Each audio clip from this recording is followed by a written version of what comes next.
He speaks, it's Pasuk Aleph, Perek Chof Ches in the Orach Chaim HaKadosh. He says, Odirmos Bomer Hakrev Eilecho. You should bring them close to you. What does it mean to you? Ki al dei cheto odom, disrachek bechinas onov nishmoso, shekeneged osa onov shebo choto bishorsho. Hagodol fi godlo, vakotlo fi kotno. Meaning, you have two people doing the same sin. Based on the dimension of one soul, the effect of that sin has a different effect. What does that mean? Later, the Orach Chaim is based on Kabbalah. We find, give you an example, we find that a king who sins, when he brings, let's say, he inadvertently violates Shabbos, when he brings a sin offering, not only is the species a different sin offering, the blood that's sprinkled is sprinkled in the inner Mizbeyach, on the gold Mizbeyach, besides on the outer Mizbeyach. The blood is brought into the covered sanctuary. When an ordinary Jew, even a prince, a Nosi, sins, everything is done on the Mizbeyach Chitzoni, the Mizbeyach in the courtyard, which is not in the covered sanctuary. Why? The halacha is if you take the blood of a chatos, of a sin offering, which is meant to be sprinkled in the outer Mizbech, you bring it in the sanctuary, the blood becomes invalidated. You've taken it out of its bounds. But the melech, when he sins, you're supposed to bring the blood into the covered sanctuary and sprinkle it on the inner Mizbech. Why? So he explains, a person who merits who's to be the king of Klal Yisrael, it's not only because he was chosen. He has factually a different dimension of neshama, and because he has a different dimension of neshama, he's in the inner sanctums of holiness. So when he sins, the sin has greater consequences because of the dimension of his neshama. I'll give you an example. There's halacha. It's not a halacha, it's just a reality that if a person sins outside of Eretz Yisrael and does the same sin, same transgression in Eretz Yisrael, it's a different dimension of sin. When you sin in Eretz Yisrael, it's much more severe. Why? Because Eretz Yisrael is considered, you're in the palace of the king, and when you're outside of Eretz Yisrael, you're considered in the hinterlands. You're at distance. To sin in the presence of the king, it's a greater sin, it's a greater transgression than sinning when you're not within the presence of the king. Because the Kedusha of Eretz Yisrael, that's called Paltan Shel Melech. You're in the palace of the king. Therefore, the sin of Eretz Yisrael, it's the exact same sin. It needs a greater degree of what remorse because of the seriousness of the location due to the location. A person that's great in the neshama, you're closer to God because of your dimension of soul. As a result of that, your sin has graver consequences for that reason. So the Nasi, the Melech, who sins because of the dimension of his neshama, the effect of the neshama, it penetrated the inner sanctums of holiness. Therefore, the blood is brought into the inner sanctums. That's why the blood is sprinkled on the inner Mizbeach. Okay?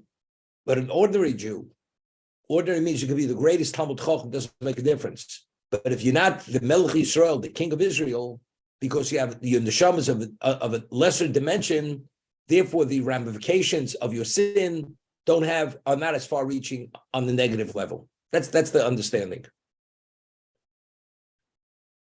Give you an example. The Gemara tells us that Hillel had 80 students. The greatest of the students was Rabbi Yonasan ben Uziel.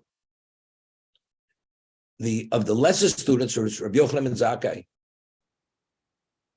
And the Gemara asks, it's two locations, in Basra and Sukkah. The Gemara asks, how do we determine who was greater and who was lesser?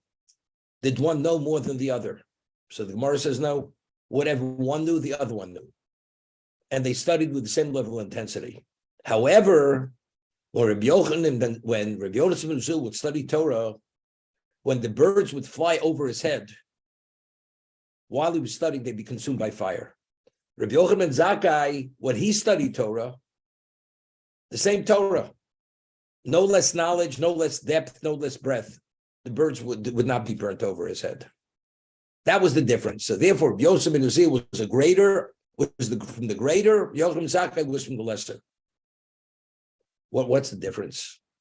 So the Ramchal explains in one of his works that Rabbi Yosef ben Uziel, his neshama was a greater neshama. He had a greater soul.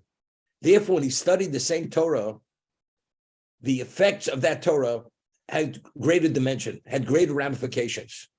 Therefore, when the birds flew over his head, they were burnt by the fire. Rabbi Yochanan ben Zakkai did not have that dimension of neshama, although he studied the same neshama. It did not have the same intensity, because the holiness that it was associated with was a lesser degree. It was a lesser neshama.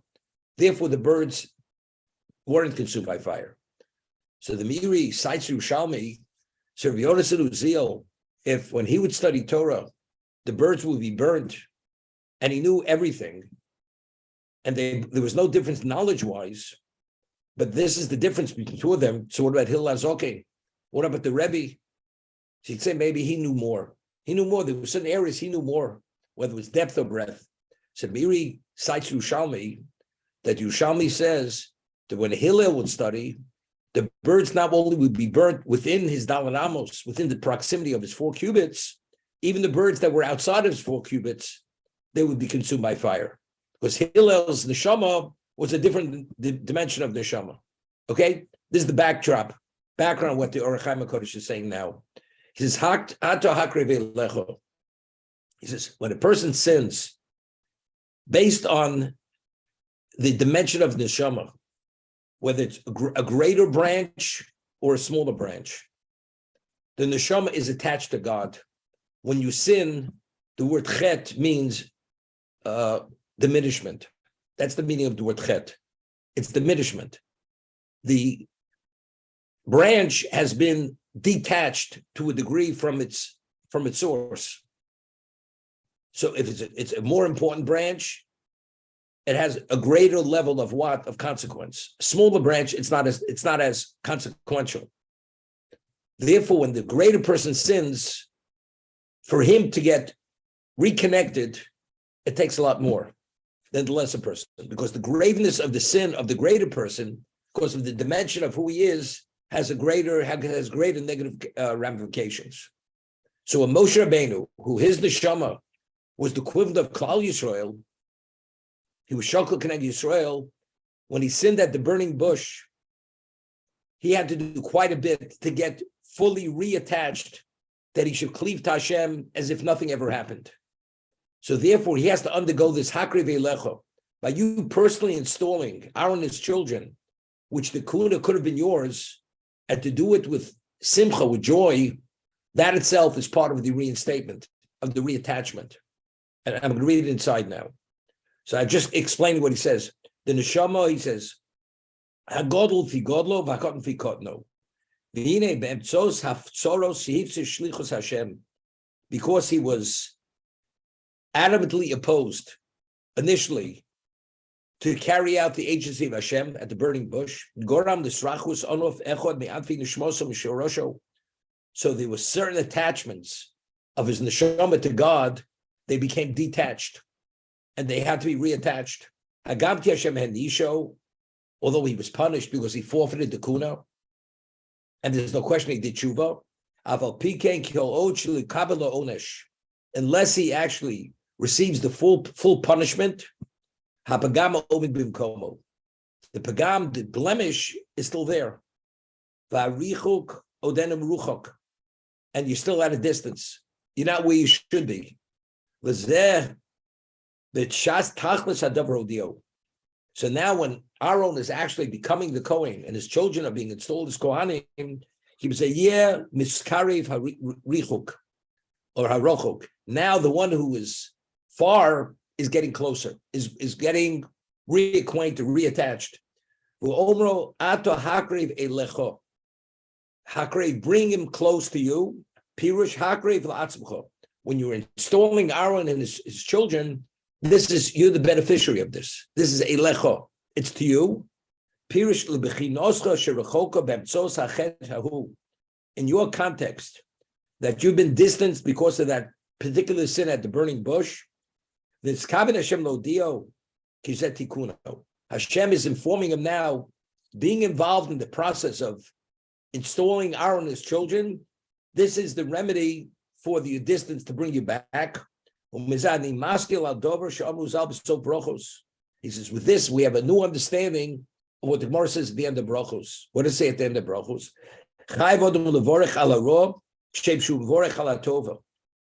What does it mean? The person has to have to say bracha not only on good fortune, even on tragedy. And the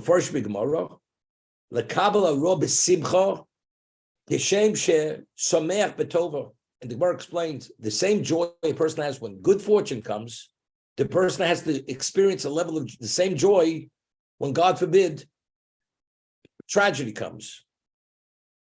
He says, he says it's difficult to understand. Something good happens, we understand. It's good. Tragic comes, it's painful. Evidently, it's negative. He says, but based on what we just said now, explaining Moshe Rabbeinu, what Hashem is saying to Moshe, suffering. This reattaches the branches, all the connections of the neshama, which were, as a result of the sin, were caused to be distant from their root. There's nothing more bitter and more tragic when when a person leaves his God, meaning when you become detached. And through the medium of suffering, that distance is closed. That person who has an understanding of this, the person will rejoice, because that's the ultimate.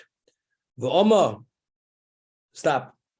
We find that Rabbi Akiva, when he was being butchered by the Romans, it says they actually scathed this flesh off. His Talmidim were crying, and he was rejoicing. And he said, "Why are you crying?" He said, "Don't you realize I've been waiting for this moment my whole life?" It says, even to give your life. Rabbi Akiva understood the value of Kiddush Hashem, although they were scathing the flesh off his body, and his level of value to Klal Yisrael was coming to an end. He was the leading Torah sage of the generation. But that was for him, it was joy. They were crying because he had an understanding and appreciation what the value was that for him. This brings about the ultimate level of closeness. Vama Vasisa Big Day Kodesh L'Chovit Shem Shivsam Simone Asimcha Shiyira Shechovit Dov Faro Shinu Lo Sadova Tzarek. Okay, just leave it at just this. This is the principle. The principle is Kashem Shevochem Atov Kach Mochen Ara, because a person would appreciate the value of the suffering, he would rejoice. I always give the example. What's the example? Person has a tumor, God forbid, and the only person who could operate on this tumor is a certain surgeon, which normally you have to wait a year. And if this person has to wait a year, he's not going to be alive in a year from now. And he's able to get the appointment, and the surgery is done immediately. The pain of the surgery and the recovery of the surgery is excruciating. But if the surgery is done right, the man gains 50 years of his life. But it's painful. So a person doesn't understand what's going on and the value. He says, it's not worth it. But a person understands what it means, 50 years of life, and what he's able to accomplish to excise that tumor. It's the ultimate level of moment of joy. He's the luckiest guy in the world. So if a person would understand Yisurim, that the chet diminishes you, and the diminishment causes detachment between you and your neshama and Hashem, and by having that, the Yisurim, the suffering, that repairs that damage and it brings it closer, reattaches it, the joy, and that's the ultimate value of life, because that's eternity. A person would be sameach simcha gedola. You'd have the ultimate level of joy.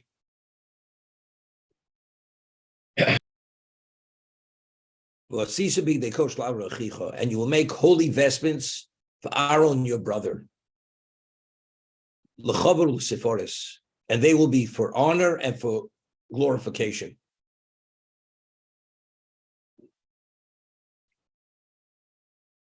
We find many times, Rashi cites the Chazal, the times where Moshe is mentioned before Aaron, and the times Aaron is mentioned before Moshe.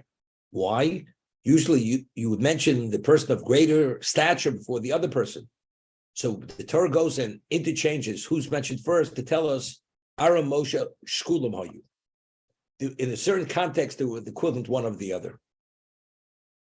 But they were not actually the equivalent. Moshe Rabbeinu was Shokol Keneged Yisrael. Moshe Rabbeinu's neshama was the dimension was equivalent of all the Jews' neshamas combined. Aaron was not that. And as I mentioned yesterday, Moshe did not need holy vestments to officiate, because his vestment was the original vestment, was his body. So over here it says, you must make holy vestments l'Aaron ochicha, meaning, although he's your brother, and although to a certain degree he's your equivalent, but he's not quite your equivalent. And as a result of this, he needs those vestments l'chavod u'tiforos, to be for honor and to be glorified. Otherwise, he's not qualified to stand before God to officiate in this context.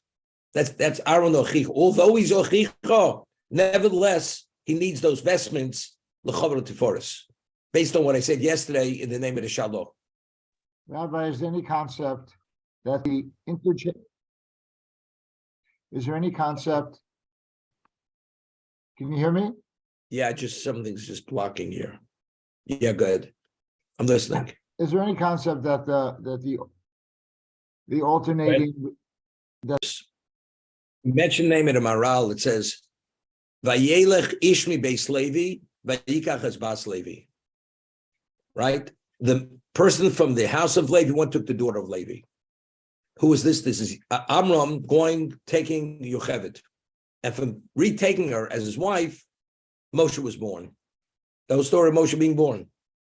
So Maral asks, if factually we know that the Ish was Amram and the woman was Yocheved, it should say, Vayikach Amram, Vayikach es Yocheved. Right? Why are we keeping this somehow anonymous? Anonymously. We don't know who. We only know from elsewhere that it happens to be Amram and Yocheved. Say, Amram went and took Yocheved as a wife. So he explains that normally when parents have a child, the characteristics of the parent are usually transmitted to the child. Moshe Rabbeinu was at a level, his dimension of being had nothing to do with his parents. His parents, because they were special, were worthy to bring that special soul into existence. But what Moshe Rabbeinu was had no relevance to who Yocheved and who Amram were. As a result of that, they're referred to as Ishmi Beis Levi and Bas Levi. There's no level of association. Meaning, and if you look in the Midrash, when Moshe Rabbeinu was born, the day he was born, besides the light, which is the Shekhinah, was associated with him. What do you mean? I mean, he didn't accomplish anything yet. He's just born. But because the dimension of this is neshama, the Shekhinah was associated with his neshama already. The day he was born, it says in the Midrash, he was able to speak. He was able to speak when he was born, due to his dimension of his neshama. So therefore, he was greater. How was his neshama the equivalent of Klal Yisrael? He was born with that special soul. And as a result of this, we can appreciate what the Orach HaMakodesh says. So if you have the soul from the moment it came into existence, which is the equivalent of all the Jewish people, that's why he was chosen to be the Goel, more than Aaron. For that reason alone, as a result of that, Aaron cannot be his equivalent, even if he fulfills his capacity, because it's just a different dimension of being, Moshe Rabbeinu.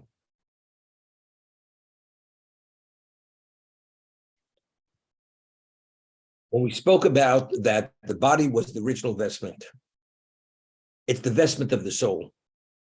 We said many times in the name of Rav Chaim Vital that just as we have Ramach Mitzvah Saseh, what do we have 248 positive commandments?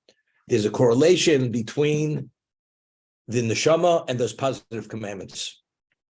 What's the correlation?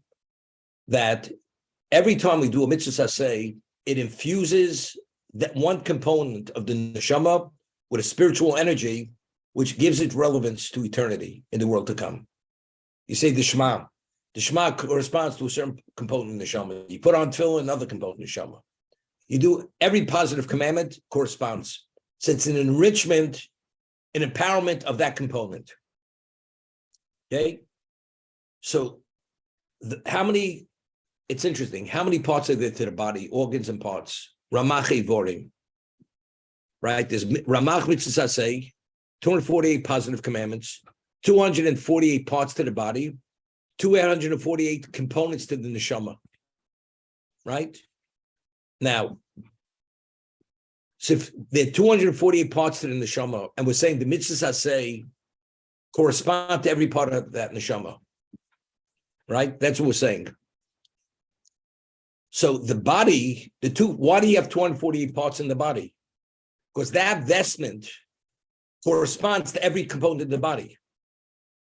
The neshama permeates the body. So the reason when you lift your hand corresponds to one part of the neshama. Your brain, your eyes, your ears, your mouth, everything. So there's a correlation here. So the vestment is the body, and the neshama functions in its fullest capacity through that vestment. Now God says you make the holy vestments, what we call big dekuna, and they're made to specification, the material, the threads. It was a so many ply thread that had to be made and had to meet certain very specific why.